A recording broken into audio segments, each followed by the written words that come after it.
would you like a wheelchair?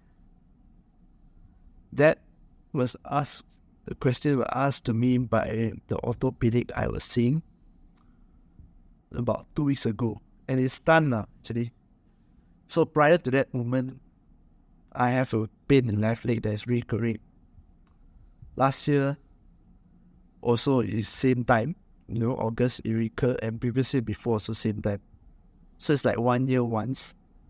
I've been to physio, I've been to massage. Everybody says it's just like sprain or, some ankle not strong, this kind of things. Blood flow not good. But I've not seen a professional doctor to see what is going on. So about 2 weeks plus ago, I went and the doctor asked me this question, would you like a wheelchair? Prior to that, I dragged my feet. Actually, I was walking on one leg, relying heavily on one leg, and each time I step on my left foot, it's painful. So it's stunned for a moment. I didn't expect a doctor to ask me like this or someone to ask me like this, because I need to go to X3 in the other building. But it feels good. It's really a humbling experience, when I sat down at the wheelchair. I never felt so how to put it? So relief. Number one is relief. I don't have to save pain and walk all across. I can sit on a wheelchair. And also, I feel that hopeless because I lost independence of walking. But the biggest thing that I felt was also gratitude. Really, I'm so grateful. Actually, to be able to still have my faculties here, walking around, the independence, take things that people take for granted. I'm grateful to having someone to actually take care of me, wheel me over for actually wheel me back. It was that painful. So as I reflected, right, I learned this new word, this new term called hyper independence. This word hyper independence, right, as the name suggests, is people that everything they seem to have everything all together. They don't need help because they can do everything. Okay? But nothing could be further from the truth. Hyper independence is the result of psychological trauma, and it's also a psychological disorder where you might have your trust broken. So that's why everything you say, I have to do it myself because no one will help me. Okay? But the fact is, when you ask for help, you get disappointed, you get rejected, or people that you thought will help you, your loved ones especially, that thought will help you, then they didn't help you. Okay? Because you didn't know how to verbalize, or you saw that things, maybe someone else is having worse than you. So you internalize yourself, so I need to help myself. And that's what it means. Okay? That is some loose psychological definition, but it's usually from a result of a trauma, and it's a psychological disorder.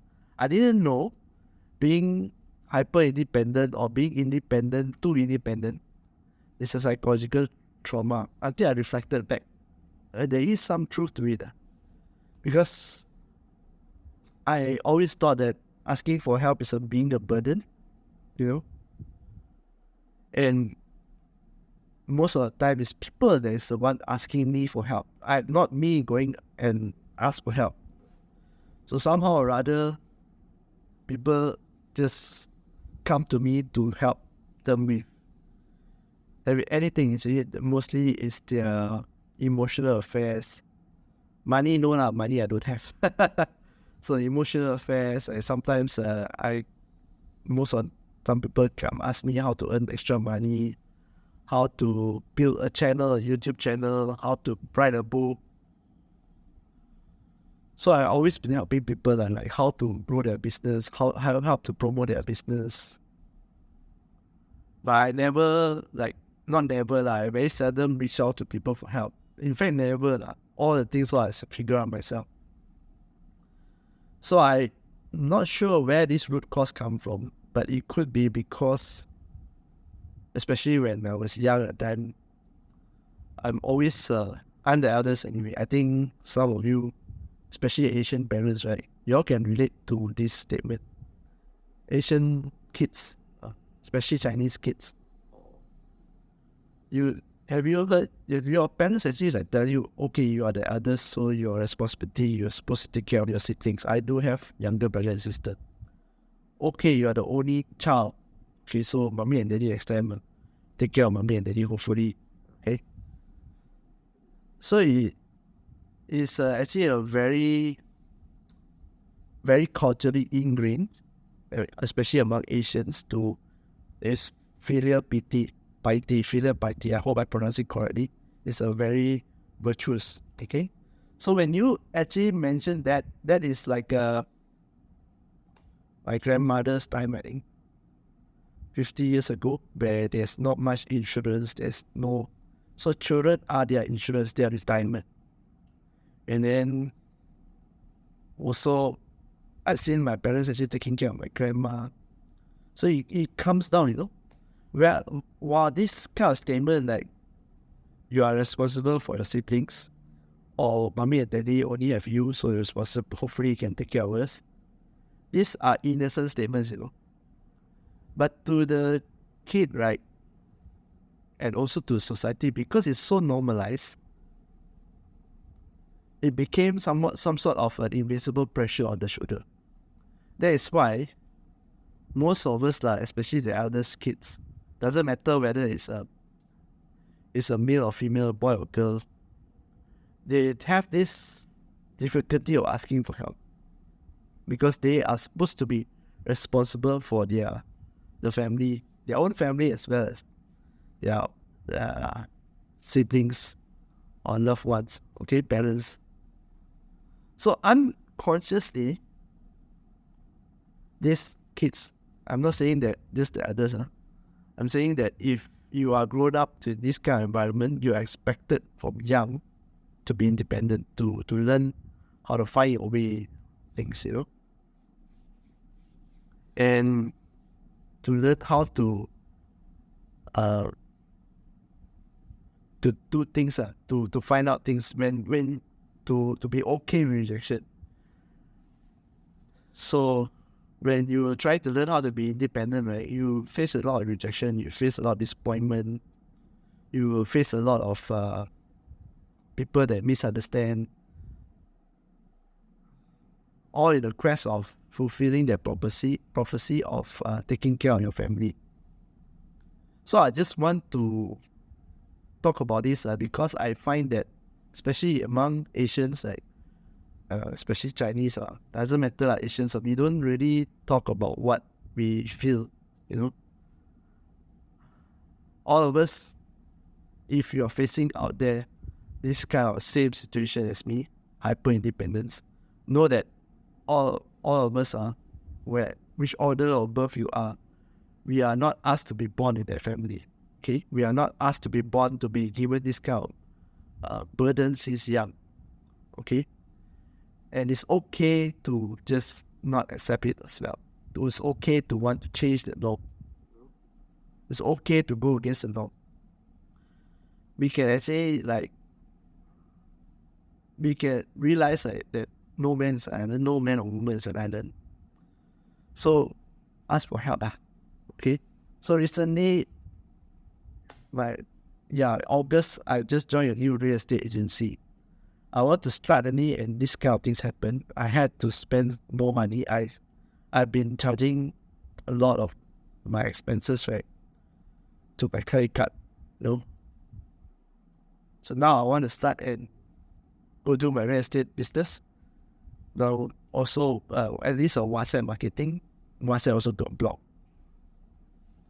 So my debts are raking it up a lot, And last year I had to ask for my parents for help, money in terms of monetary. And it looks like this house is time for me to sell it. I don't know where I'm going to stay after this, but I think it's time to sell it. Okay?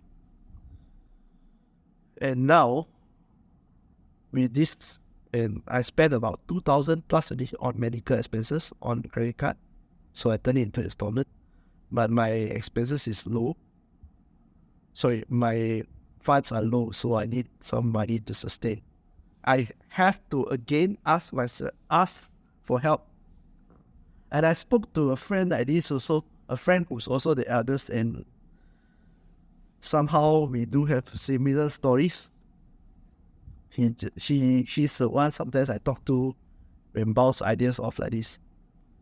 We don't need people that we can actually talk to, okay? Especially if you're a guy. I know this guy is very hard to talk to. And you need someone, friend or anybody. It not necessarily means your wife or girlfriend, okay?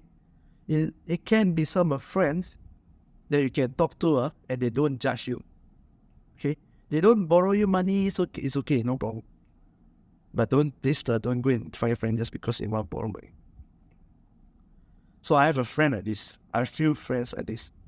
They sometimes will just reach out and ask me like, what's going on? How are you? I will appreciate that. And this friend of mine just advised me and said, I'm also in this situation. My finances are not good. But I also need to borrow money from my parents. My parents are also retired like your parents. So why not you just take it as a loan from your parents? Say, yeah, it does feel good. At least I get to repay back later. So now how I'm surviving is by credit cards, but I can't do this forever. So real estate, right, what I can do, at least I'm lucky I found like some colleagues that is willing to share. Of course, the bigger share will go to him because I can't go out to do the viewings, right? But what I can do is to sit down at home and cold call and also make contacts, generate leads. That's like the best I can do.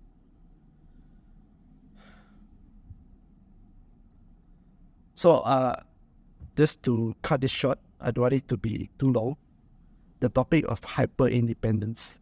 I think it's best that if you have these symptoms that I mentioned just now, where you have difficulty asking for help, difficulty accepting help, and you think that you need to do everything on your own, perhaps you might be suffering from an unresolved trauma from last time.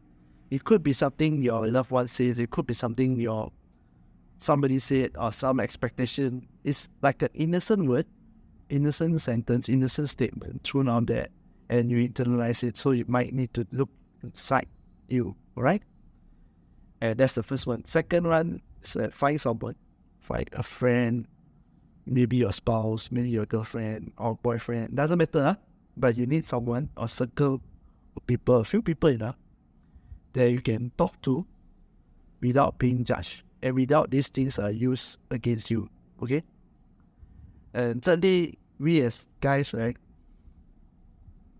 I think our life is also much, much harder, especially if you're a guy. You are expected to do everything yourself, you be more independent, but it doesn't have to be that way, okay? The reason I think most guys are suffering a lot in silence because they don't talk about it. They don't have a community to talk to. Sometimes I see this, I see the women folk, I really admire the way they actually come together, community, they help each other. They organize events, they cook together, they have a community of supporting each other. But I don't see this for guys, not many, at least. I think only one or two. The guys are mostly in silos, isolated individually.